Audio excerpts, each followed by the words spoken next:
Should you be unfortunate enough to find yourself within the lower levels of Banban's kindergarten, you might find yourself facing a very strange sight.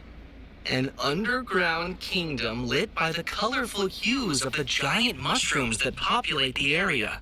Ruling over this kingdom is a giant kangaroo queen, protected and served by a few incredibly loyal residents.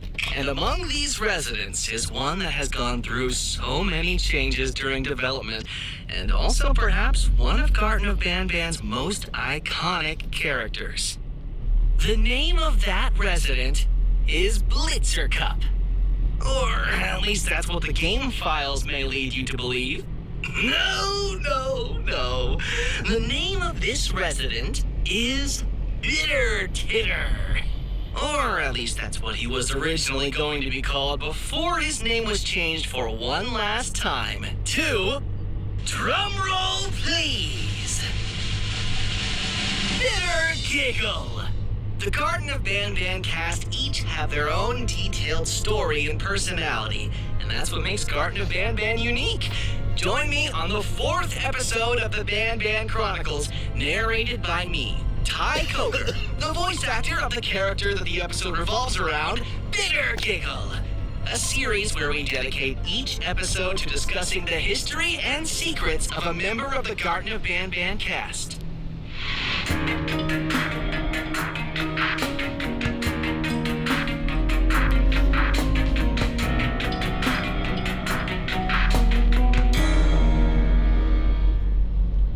The ending of Garten of Banban 3 warns the player of a mysterious threat referred to as the Jester.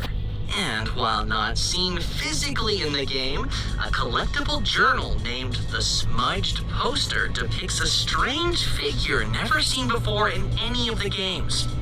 Which, at the time, many correctly theorized is this Jester that we are cautiously told not to let find us. This was the introduction to what would later become a major character in the franchise. This figure is tall and humanoid, but most strikingly, he was vertically split into two colors, purple and green. Which begs the question, is this always how Bittergigle was intended to look like? The answer is no! And there's a big story behind the process that led to the creation of Bittergigle. During the development of Garten of Banban 3, the Euphoric brothers felt that it would be a cool idea to add a character with two heads, with each head having a personality of its own. Quickly, they went to the drawing board, where many concepts would be created and discarded until the best one remained. This was done using the process of elimination. In the end, there remained 3 final potential concepts, which were a 4-legged creature with a cat head and a dog head, a 4-legged creature with a turtle head and a chameleon head, sound familiar, and a creature that didn't have 2 heads per se, but his body split into 2 different contrasting sides. The 4-legged creature with a cat head and a dog head was the next to be eliminated, permanently banished to the dark realm of scrapped Banban concepts. Wait, is that where Sulfius lives? This left one hard final decision to be made. Who gets the Banban hammer next? Hey, forget Banban. The turtle and the chameleon? Or the 2-sided freak that looks very much like a jester? If you've played the Garten of Banban games, you probably already know what the conclusion was. The final decision was to add both.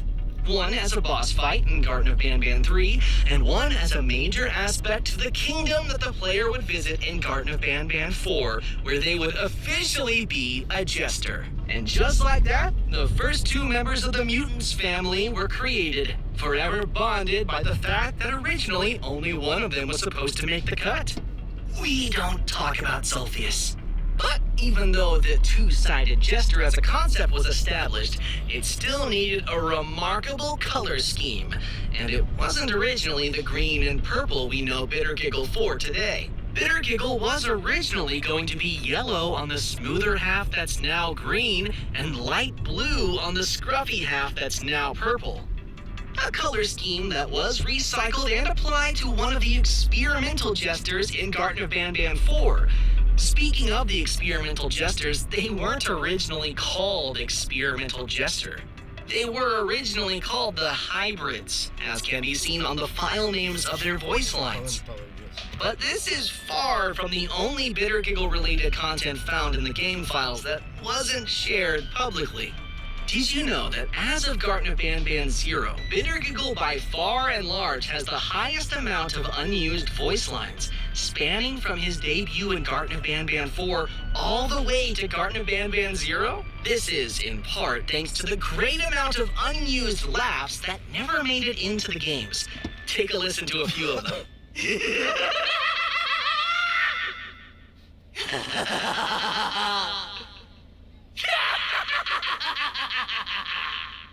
I remember back recording for Garten of Banban 4, I was workshopping the laugh, not 100% sure what the brothers wanted, so I gave them a huge variety of tones to pick from. Surprisingly, they ended up going with the higher-pitched laughs that are closer to how I laugh naturally, so that's fun.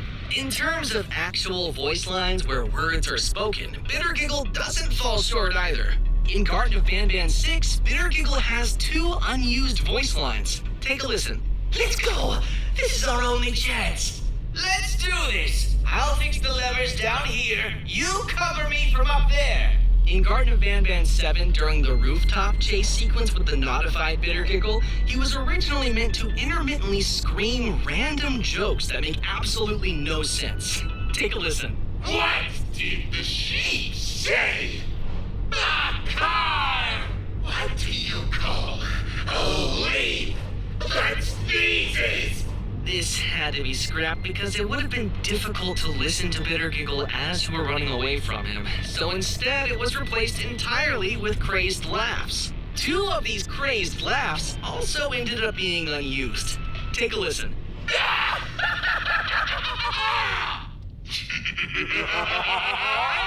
And these are far from the only unused content related to bittergigle.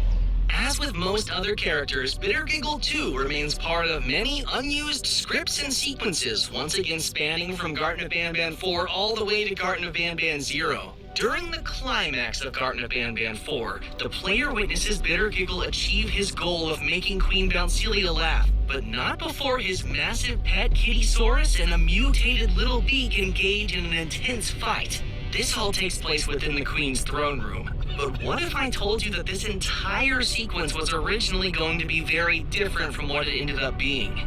Normally, the player gets trapped by bittergigle, escapes, and returns to the kingdom to find Sheriff Toadster has been knocked out and that bittergigle and Kittysaurus have infiltrated the throne room. And chaos ensues from there. In the original version of the script, the player would return to the kingdom after escaping bittergigle's entrapment to find the entire kingdom in shambles.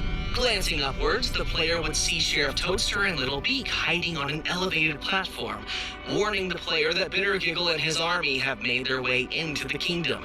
This army that they mentioned would have consisted of both Kittysaurus and Kamataki and Tamataki, instead of just Kittysaurus as it is in the final version.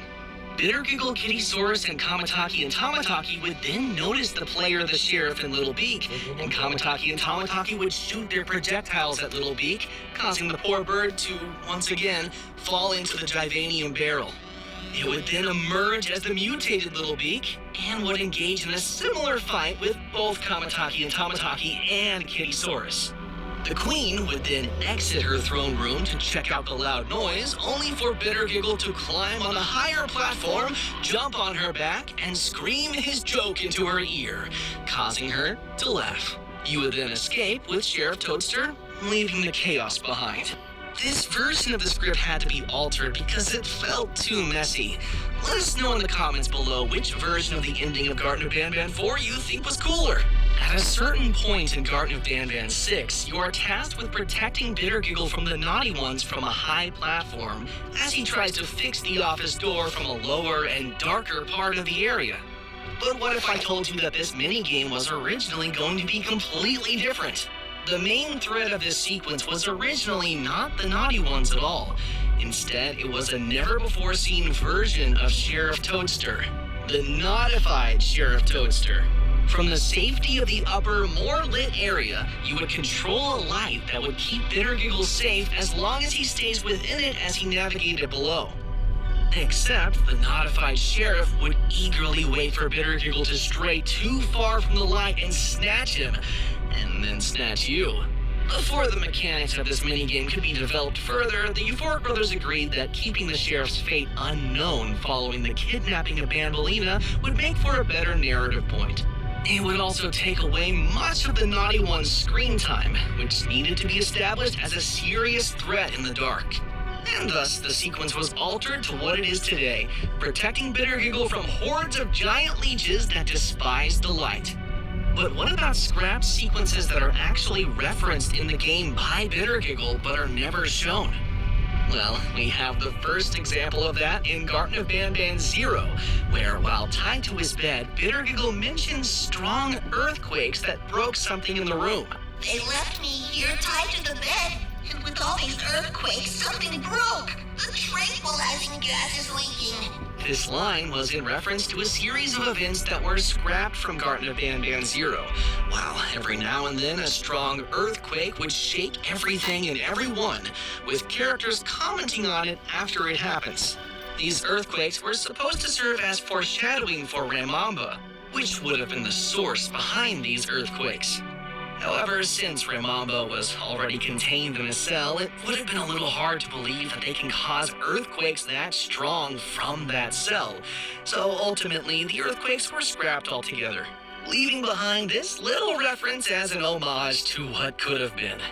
I'm actually recording this episode before Garten of Banban 0 dropped, so this is actually the first that I've learned that the earthquakes had to be cut. So that's exciting. But wait, bear with me while I feed this hungry snake. Stay tuned for the next episode of the Banban Chronicles, where the secrets and history of another character will be revealed. Comment down below which character you want to learn more about next, and keep on Banbanning!